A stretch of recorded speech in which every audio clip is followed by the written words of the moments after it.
Welcome back to the MeasurePod. I'm Daniel Perry-Reed. I'm an analytics consultant at MeasureLab. And of course, I'm always joined by the wonderful Bhav Patel, Director of Analytics and Experimentation at LeanConvert. Now, Bhav, we had a guest on this episode, Jorge, worked at Coppel, which is a huge online and physical retailer and bank, and it seems everything in Mexico.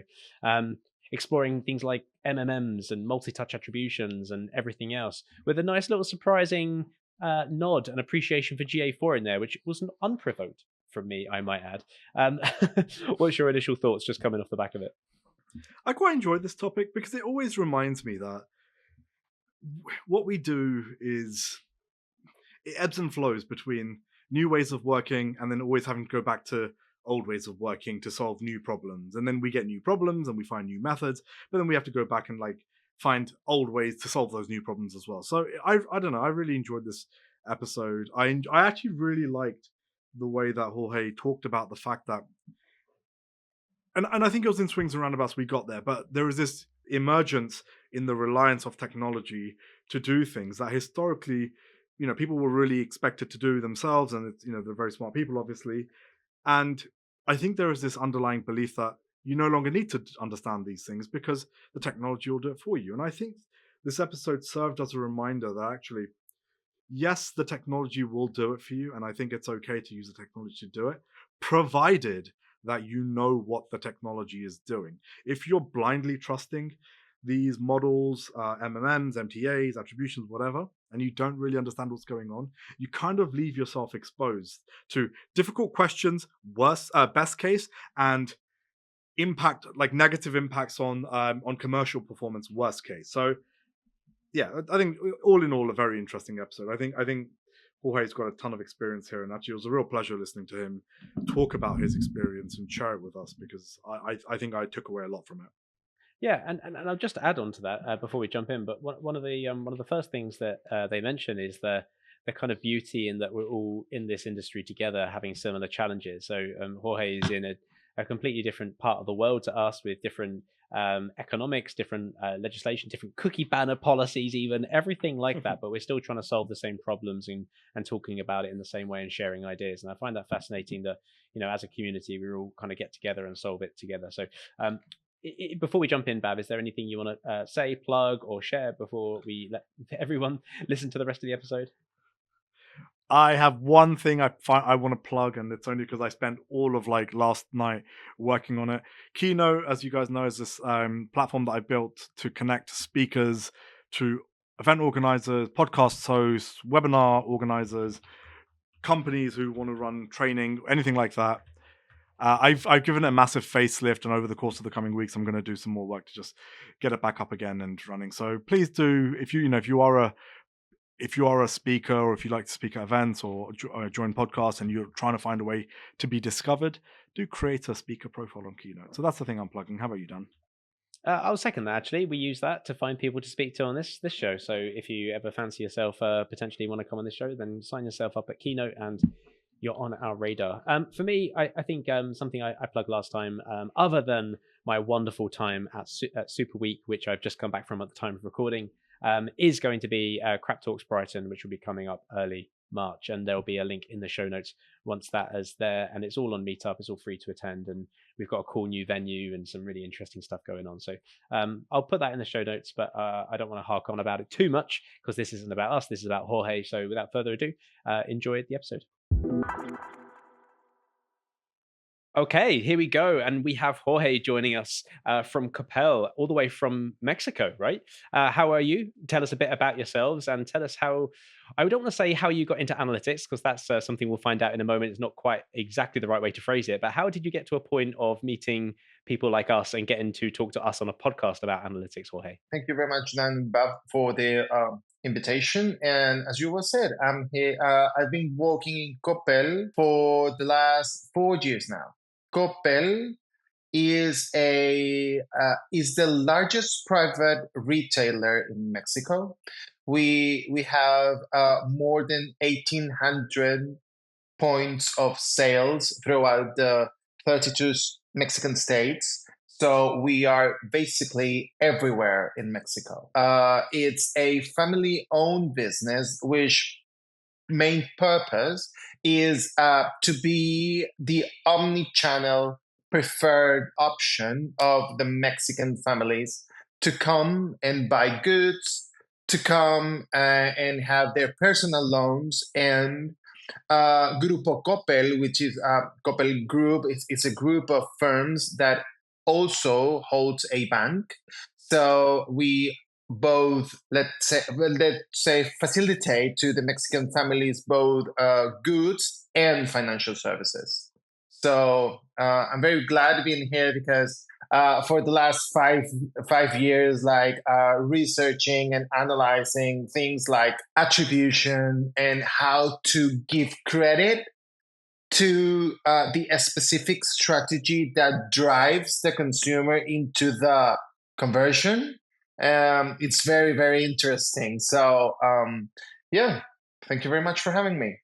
No, it's our pleasure to have you. And I guess, Jorge, one, maybe just for my clarity, just because I'm not familiar with the e-commerce landscape in Mexico, how much of what Coppel does is in-store based transactions versus how much of it is online? Yeah, in Coppel, every e-commerce business represents the 10% of the whole business.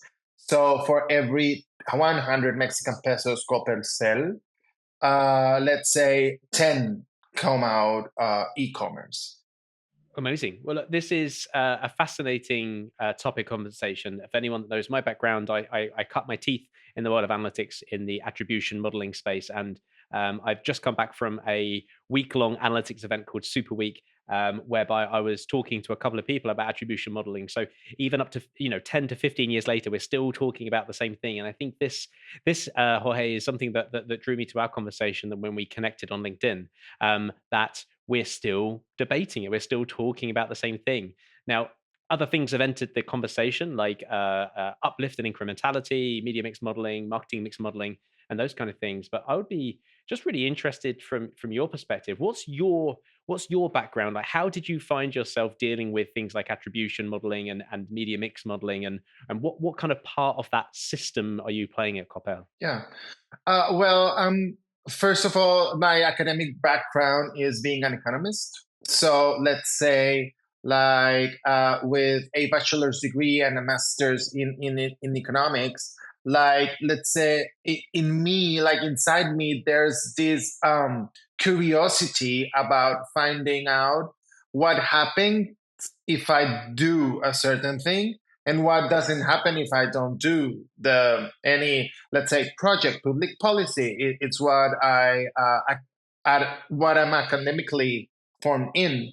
So when I came in Coppel, we were kind of discovering the problem, because in first view, the problem we had was the voice saying digital marketing budgets, it's so high and we don't know what is happening with the digital marketing budget. Like, where is it going? What is happening?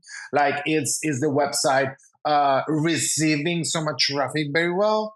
How are we shifting to the app era? Is it happening? Is it helping to the more than 1,800 stores throughout the country? So we were like step by step. When I was at this researching stage, where I found that there's a thing that it's called attribution, that the whole industry is having the same problem that I am having as an analyst. That was a relief, and I was like, "Oh man, well, I'm not alone." No, that's it's when I started like looking for people like in the real, like in the outside world, like with the same problem like me. It's when I found you guys. Is when I found Measure Lab and Uplift. I think is the other American agency that I've been following for a couple of years. Now, they're these German guys. They're called Funnel, I guess. That they just changed the name. It's very interesting what they do as well. I saw a post of you, Dan, and I don't remember what the post was about, like very specifically, but I replied to the post, and it's how it happened. We shared emails, and here we are. I love the analytics community. I think one of the best things about it is that when you do find yourself in a problem, you realize that actually it's a problem shared with many people, and the world feels a little bit less lonely and maybe a little bit brighter. That's my positivity for the day.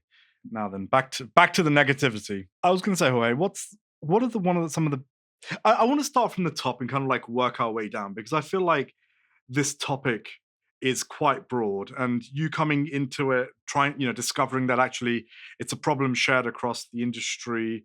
How did you first go about tackling it in the absence of knowing that there were other people doing this type of problem solving? How, what was your approach? Did you go straight into your economics background and apply this kind of like economical thinking where you're building models and trying to determine uplifts in terms of impact of marketing spend? Like, how did you first approach this?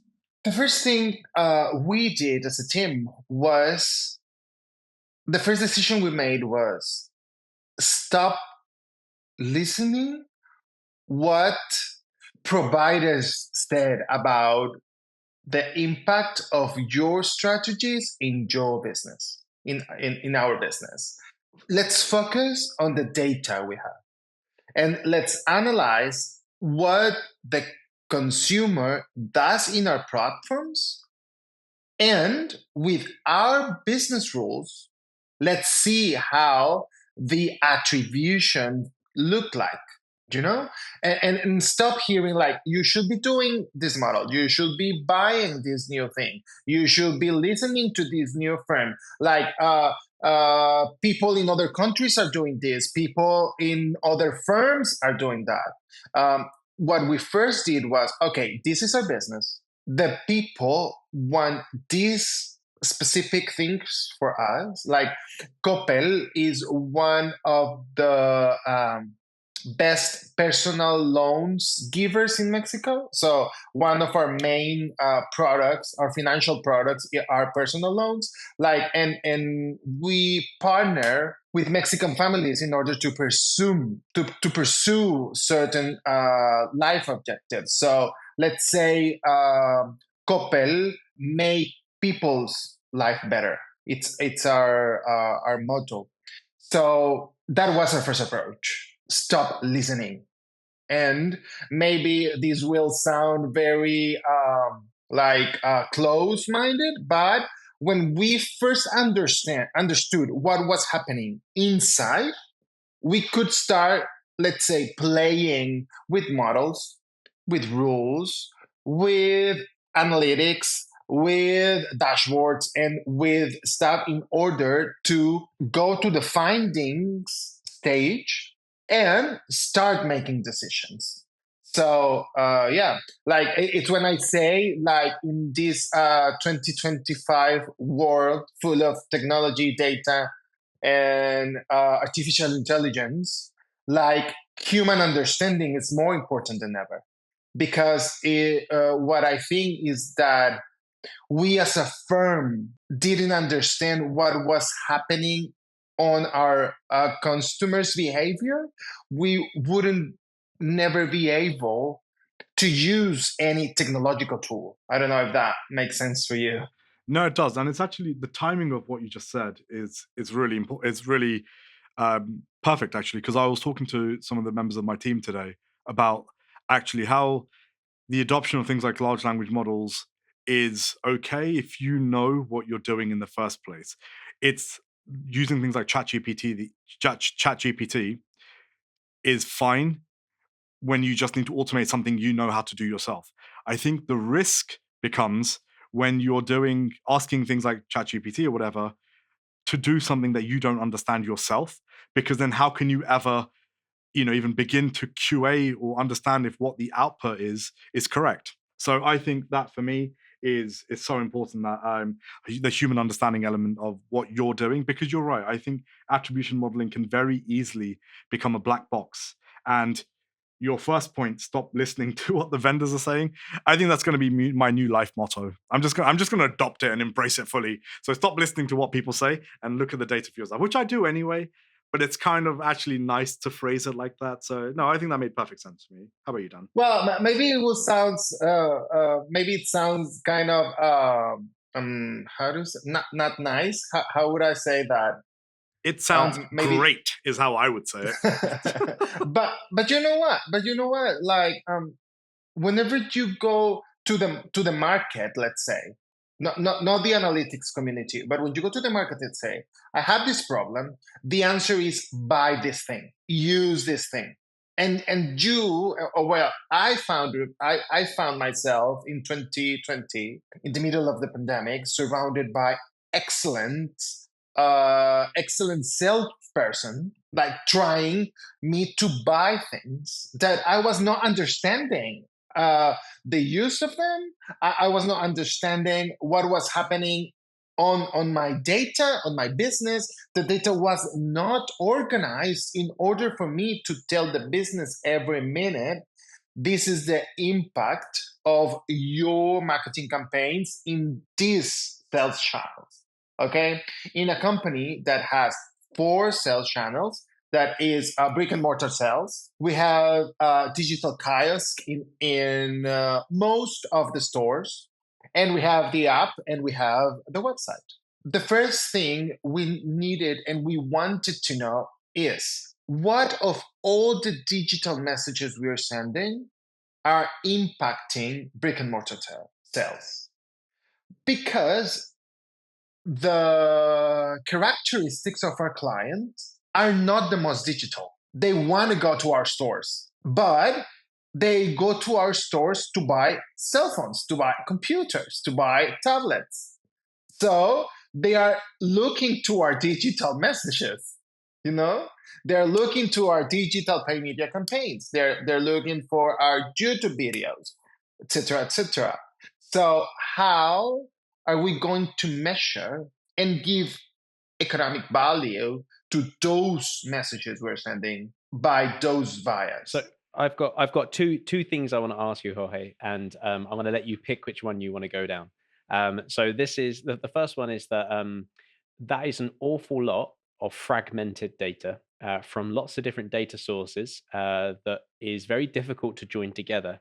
So my first point you can pick is how the hell do you even begin to process that when it's so vast across 1,800 stores, across all these different systems, to be able to do the things like attribution modeling.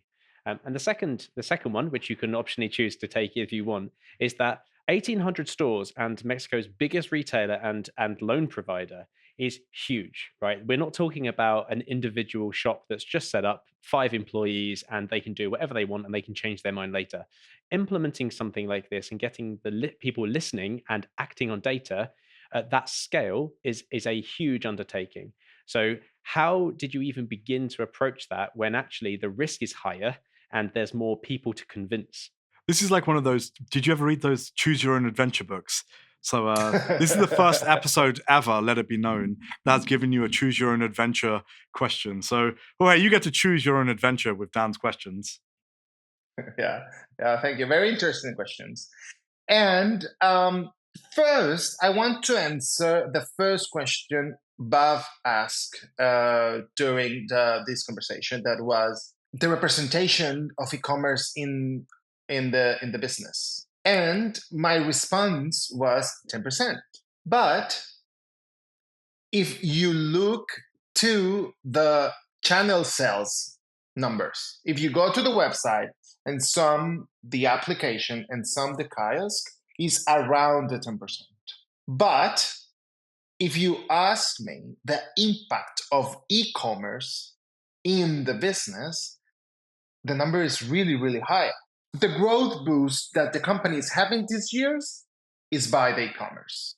So we might not be, the e-commerce or the digital side of the business might not be the biggest in numbers, but is definitely moving the whole business. So that is very interesting.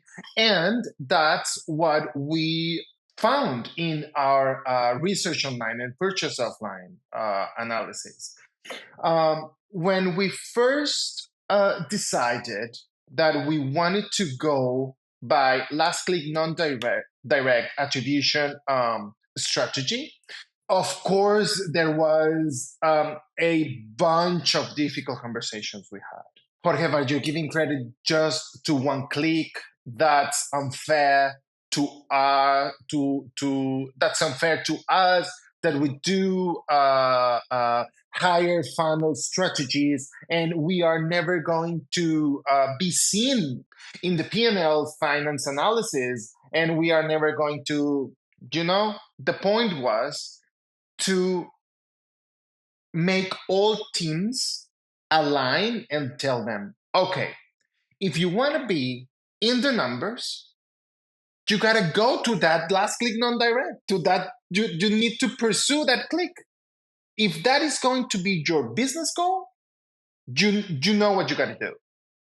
If you want to have a healthy higher funnel in order for the performance strategies come and just convert the people you are working with, that's another business objective, So what do you want to do?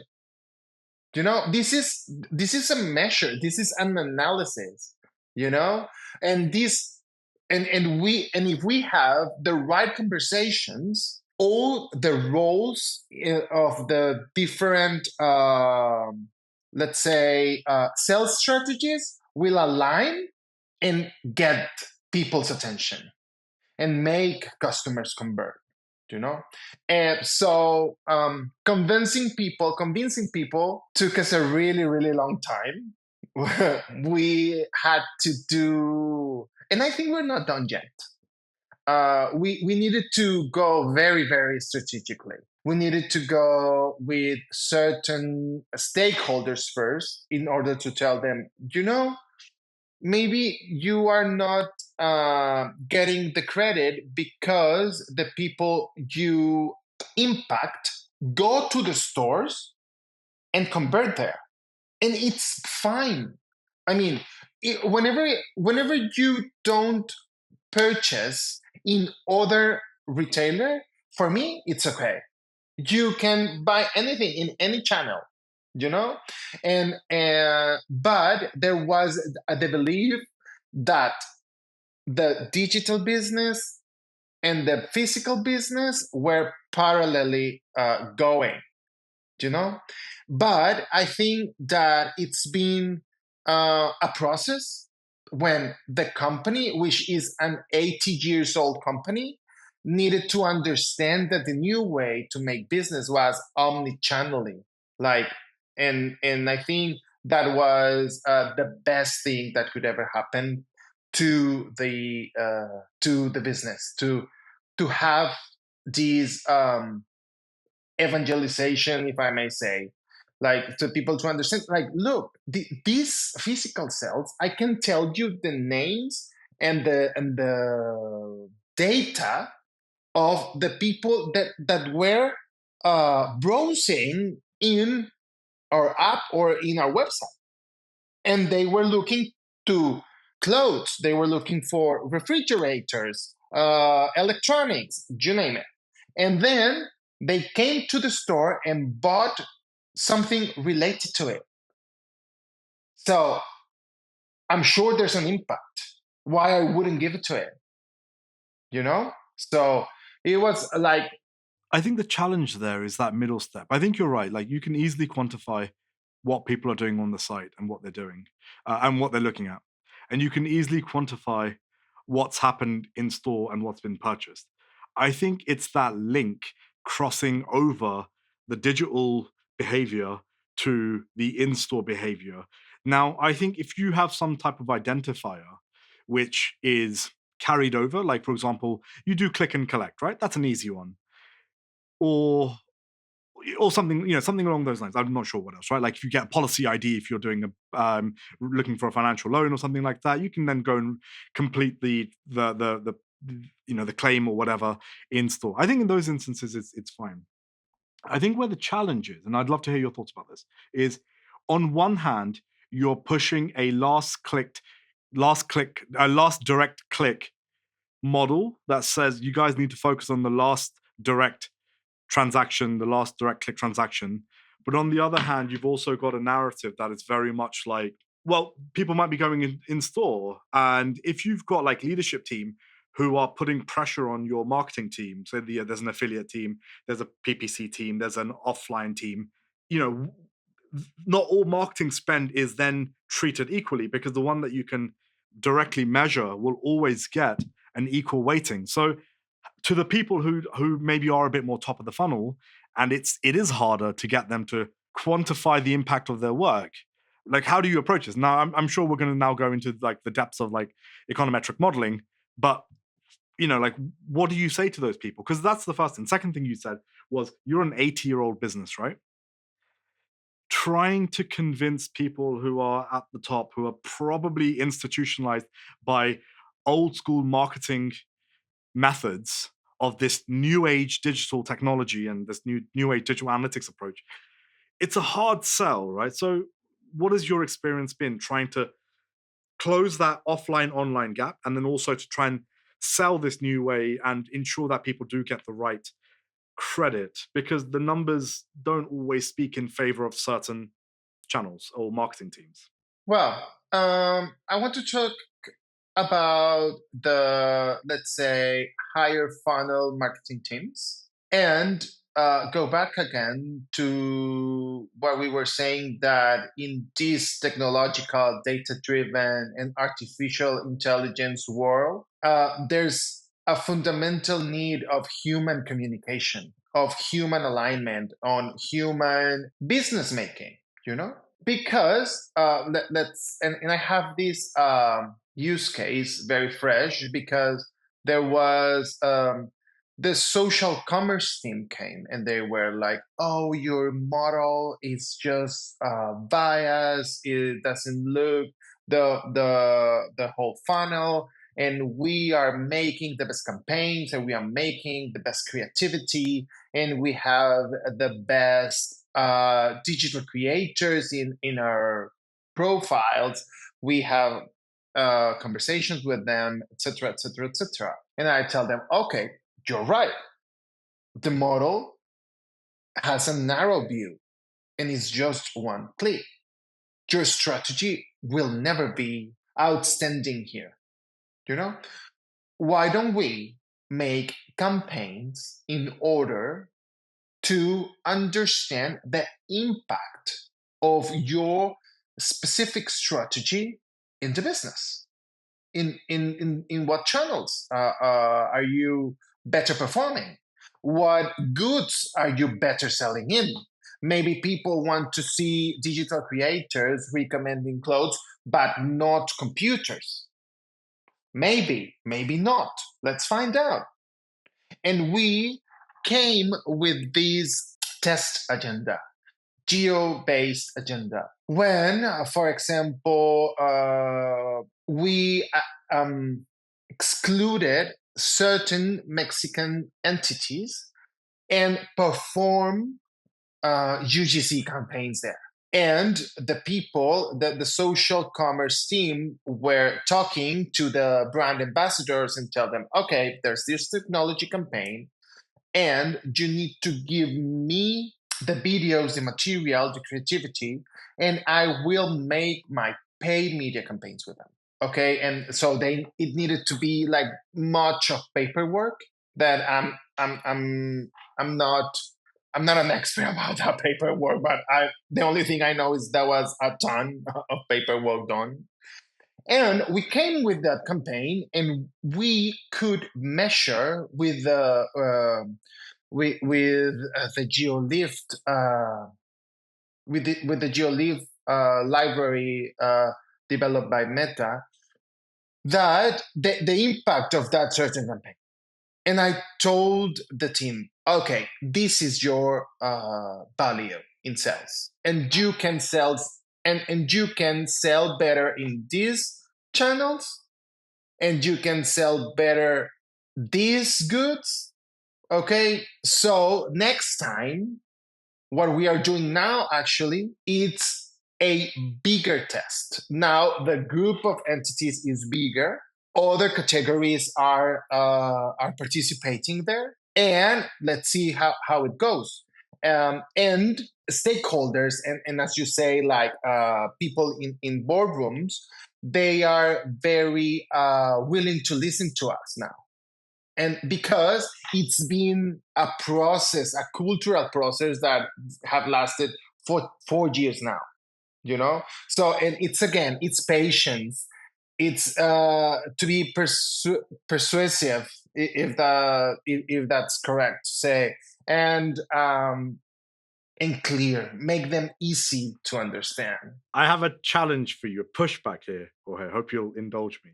So you use Meta's GeoLift model to understand the impact of the user-generated content, UGC campaigns at a geo level, right?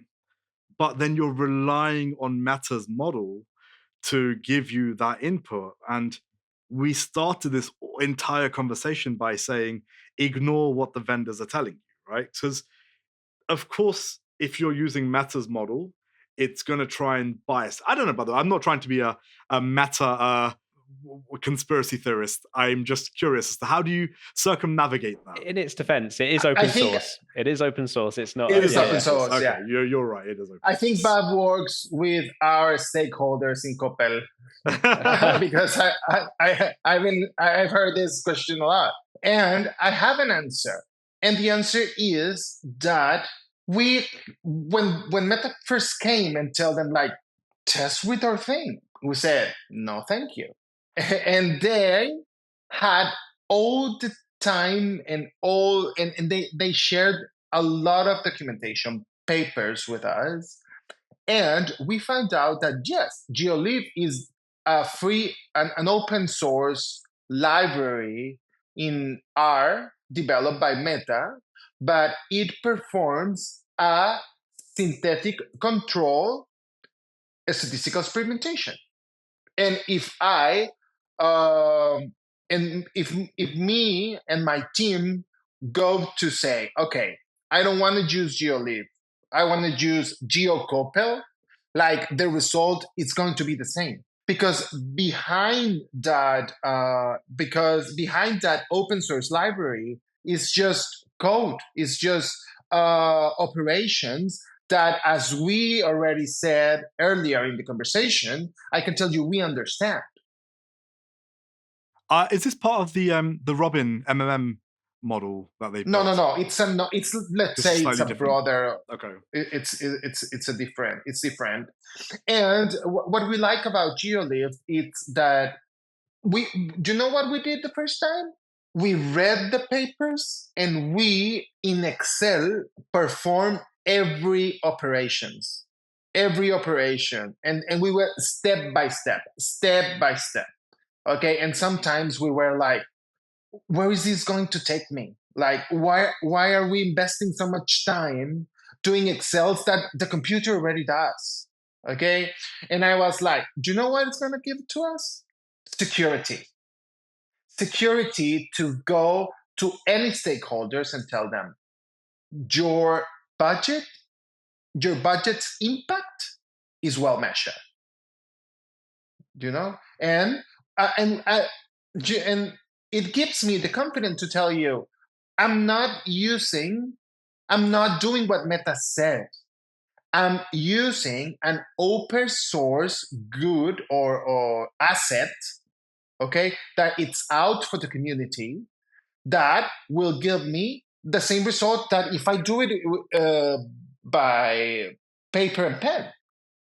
I think this bit, and again, this circles back nicely to what your second point you made at the start of this call, this episode, which was human understanding is more important than ever. And I think you've just very elegantly demonstrated how something like, using a model that's been built by, one of the biggest companies in the world can still be first sense checked before it can be applied. So, and my final thing is, the reason why I sound like your stakeholders is because I have spent so much time being scrutinized myself that you learn to understand and preempt the pushback your stakeholders are going to give you. So what's that saying? Keep your friends close, your enemies closer. I sleep with my stakeholders.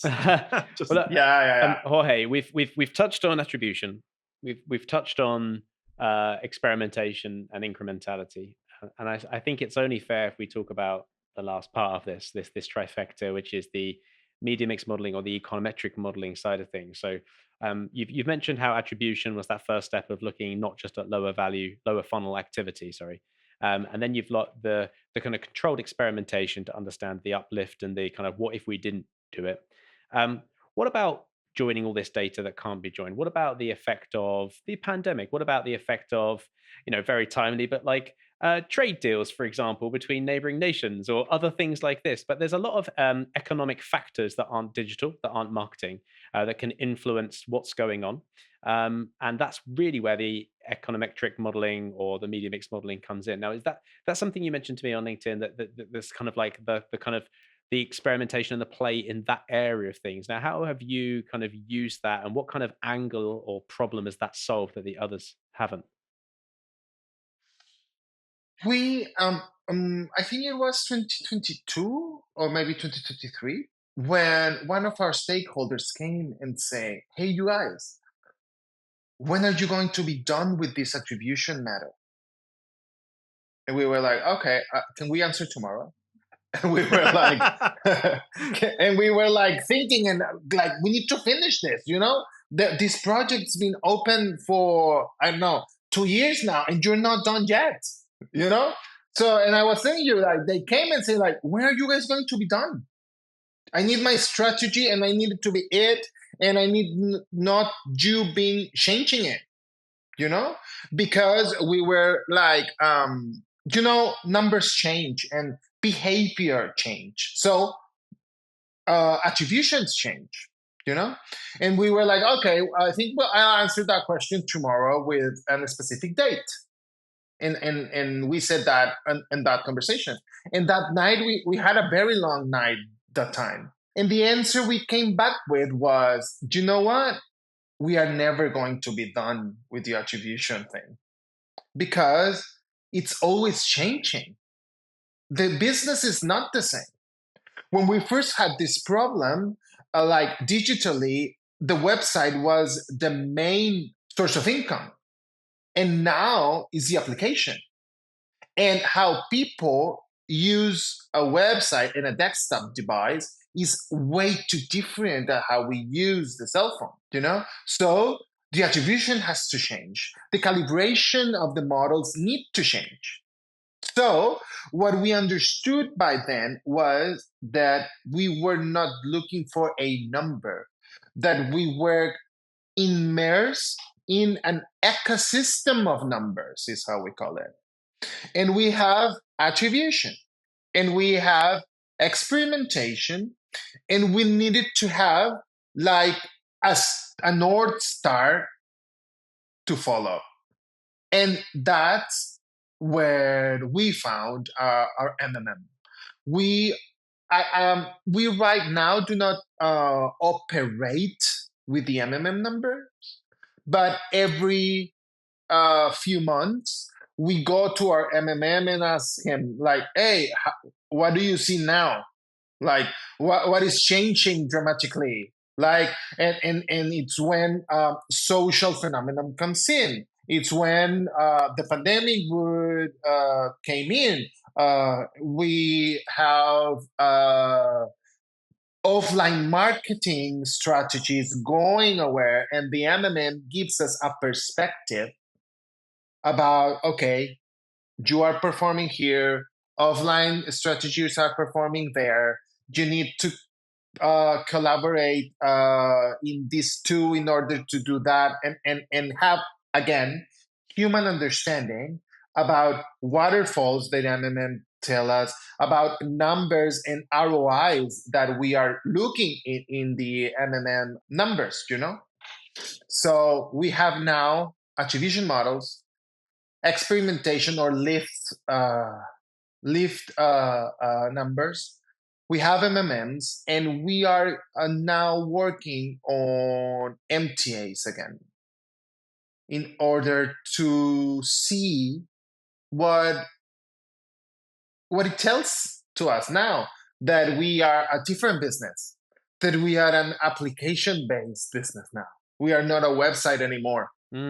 So this is interesting. So you go back to Bhav's point from earlier. You're an 80-year-old company, and changing minds and ideas is the hardest thing in an established organization such as yours that's so big.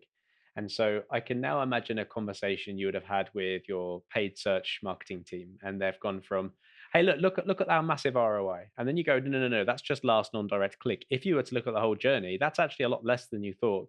And then you go, actually, when we do this geo lift or this kind of randomized control trial, it's actually a lot less because some of that would have happened anyway. And then you've gone around and said, no, actually, let's take some more away because there's some economic factors and some market conditions that actually would have changed that anyway. So I can imagine now, if you take that first conversation or the first position from that paid search marketer to where you are now, that's a long way from what they were operating at before. Now, how much of that realistically has changed their approach, their methodology, and how much of this? Because what I find fascinating about this conversation, and I love this. This is my area that I love to talk about and practice in a lot. But there is a genuine risk of it being an academic pursuit, rather than a practical implication or practical pursuit. So let's take that example of the search marketers. Like, how much has the work that's gone in through these different measurement options, how much of that has really affected their day-to-day or their perceived value in the organization? Because there's not just numbers here. These are like jobs and agencies and employment statuses based on this. So it's a lot more challenging than just we have a better way of measurement. I'd love to hear from you, if you can share, around Coppel, like what has this pursuit changed? Do you know what really helped us? GA4. This is the first time I think we've had this sentiment come up so quickly. It's helped you. Go on. I was not expecting that. That was a curveball if ever I heard one. Come on, Jorge. Sorry, we're interrupting. You crack on. And you know what? You know why? Because we couldn't handle it. And we were so good. Well, not so good with 360, but we could make, again, Excels and go to the 360 dashboard, and we knew the number that it's going to come out.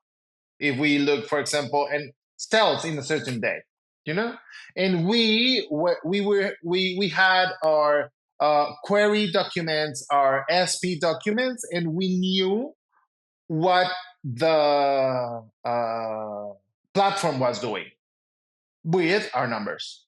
Then GA4 came, and we didn't know. And we were doing like, okay, so no problem. We went through this. We can do it again. Maybe this platform is doing certain different things, and we need to find them out. We didn't. No, long story short, we didn't. So what we decided was, okay, this is our raw data. These are our attribution models. These are your lifts. Okay, so what we did is like we are sending that data to the team and tell them, okay, this is what are you going to optimize. Okay, and you know what? Now they are requesting our data. At the beginning, it was, why are you telling me something different than my platform? How come? But if my platform does this certain attribution model, how come if you are doing the same, how come your numbers are different? And I was like, okay, I'm doing this and I'm doing this step 1, step 2, step 3, step 150, okay? And these are the results, okay? The platform is doing these 150 steps, and these are the platform's results, okay? We need to work with our results and with our ways of doing things, okay? And at the beginning, I was having difficulties with the paid search team. And when GA4 came, I received the call. And they were like, I need the data every 4 hours. So in a regular day, every 4 hours, we send the data. Okay. And when we have like Black Friday or any certain thing, every half an hour, I'm sending the data and they are looking the data and they are optimizing their campaigns with our attribution, not any vendor's attribution. I have a funny theory on that one. I wonder if that's just because they could no longer do it themselves in GA4, because they were always like, oh, we can do this in UA, we can do this in UA. And then suddenly you remove the interface of UA, and they're like, oh, crap, we can't do this. All right, we're going to have to trust you now. We don't want to trust you, but we're going to have to trust you. Well, that's why I tell you, GA4 helped me a lot. Yeah. Yeah, it's never made analysts as more valuable, right? So you've got this, right? You've given the data to the marketing team or the product team or whatever, and now essentially you've given them at least three versions of the results, right? You've got your geo-based experiments, you've got your attribution numbers, and now you've got your media mix models that are telling different stories. Where do you start to help them interpret that? It's easy to say you got three things, go look at that and do better. Move the needle differently or do that. How is that process of understanding that, or do you kind of work to combine them into a single source of truth or a single pie chart, as it were? Looking at that breakdown. How does that work? Well, the source of truth is the attribution, is the last click non-direct. That's the source of truth. The other numbers, as I tell to them, are like tips, like advice, like directions, like, But at the end of the year, we go to the attribution models table and ask, who did the sales? And that table responds, and we, let's say, that's our KPIs. If that's correct. And the other numbers, for example, the MMM is to understand in a bigger, in a higher view, or in a general perspective, like how are different strategies performing between them, and how the budget will be allocated. Like if it's going to be the same, if it's going to be different, if the certain strategy needs to double budget, if we need to cut in half, that's the conversation with the MMM. Okay, and in the lift, the question we ask to experimentation is: are we attributing well? Are we over attributing, or are we under attributing? And it's how we calibrate. If tests are telling us, you know what, this is the impact of your sales, of your paid search strategy in certain channels. This is the impact, and in the attribution model, this is the impact. So I need to cut this. And if it's the other way around, if the lift is higher than the attribution percentage, I need to make this bigger. And that's how we work. I love this. I think we could possibly talk about this for an awful long time, and I'm appreciative of your time you've given us, and it's the evening for us and the morning for you. So before we draw abruptly to a close with our little wind down questions, is there anything else, any final words, Jorge, that you'd like to add in terms of this multi-touch attribution, this media mix modeling, or anything along those lines? Well, I would like to say that for us, we have the most interesting job in the world, because there's a new question every day. And there's a new way to answer all questions every day, And our main responsibility is to have a confident firm about the impact of their work on sales. The analytical credibility or the analytical authority that we are building, it's our main pursuit in, let's say, the game, because we need to have confident stakeholders making decisions in our numbers.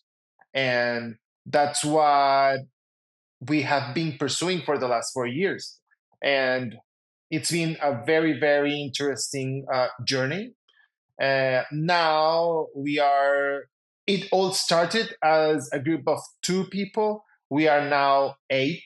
And whenever I have a new people coming in the team and they ask me like, hey, and what do you do? And we are like, okay, do you have time? Like, I'll go. I'll tell you a quick brief about our activities, because it's also difficult to tell like family, friends, like for them to understand what I do. Like I always tell my mom like I just do numbers. I just do numbers, and I think she thinks I'm an accountant or something like that, because it's a very difficult thing to explain. But I really, really enjoy it. I really, really, really, really enjoy it. I think next time someone asks you what you do, just go with something like really abstract, like I make dreams come true, right? And then just Yeah. and then just like disappear off into the sunset. Yeah, No, I that think might be a good one. I said this before, but I'll continue saying it. My wife explains what I do as a job as Chandler Bing's job from Friends. I'm a transponster, because no one will understand anyway. So I just make up a word. It's all good. And also, the reality is, if you do start to explain what you do, people still don't care. Like, that's the reality. So it's only really for people like us. And one last plug for Super Week that I just come back from last week. It's the one place where you literally get to talk about this stuff in front of everyone, and everyone kind of gets it. It's a beautiful place to be. Just to add on to Dan's sentiment, though, it's not like you said, Dan. It's not so much what do you do; it's more they care more about what can you do for me, right? So I think that's the crux of it. So maybe on that note, Dan, we can move on to the quickfire round. Yeah, absolutely. So Jorge, we have some quickfire questions for you. These are things you have not been shared beforehand, and they have been AI generated based on a semi-okay prompt that I do in ChatGPT beforehand. We've got 2 questions for you, quick fire, so answer them as quickly as you can. We're not looking for the perfect answer here. But what is the most overrated metric, in your opinion, in marketing measurement? ROI. Okay, I like it. I wasn't expecting that. I like it. And if you could only use one methodology going forward to measure your marketing efforts, which one would you pick? Wow, that's a difficult one. No, I go, you know what, with a rule-based model. Nice. I love it. Last question, Jorge. What do you do outside of work to wind down when you're not being a marketing economist and attribution person? Well, I have a 15 months old daughter. So I am a father, and when I'm not at work, I love like spending time with her. We go to the park. Like nowadays, like my hobbies are let's say sleeping for some time. Like I need to be there for her and for my family, for my wife in the free time. But I love just hanging around. I think I'm the most regular guy around. I don't have like any sophisticated taste or something like that. Very, very regular stuff. Awesome. Well, thank you so much for humoring my questions and for your time today on the episode. The last thing I just want to ask is there, if people want to contact you or get in touch or learn more about Coppel or what you've been talking about, what's the best way to contact you or find out a bit more about you or what we've been talking about? Yeah, I can share with you guys my email, and always I'm around in LinkedIn as well. Okay, well, I'm going to make a decision there. I'm not going to put your email out on the internet for other people to find, but I will put your LinkedIn account, and then people can contact you that way. And if you want to give them the email address, you can. Yeah. Your angry stakeholders are probably just like, oh, let's sign him up to some dodgy websites. That's it for this week. Thank you for listening. We'll be back soon with another episode of the Measure Pod. You can subscribe on whatever platform you're listening to this on to make sure you never miss an episode. You can also leave us a review if you can on any of these platforms. We're also over on YouTube if you want to see our lovely faces and our lovely guest faces while we do this as well. Make sure to subscribe to the Measure Lab channel to make sure you never miss an episode as they come out. If you want to leave us a review, that would be hugely appreciated. You can do that on most of the podcast applications, or there is a form in the show notes you can leave feedback directly to me and Bhav. Thank you for listening, and we'll see you on the next one.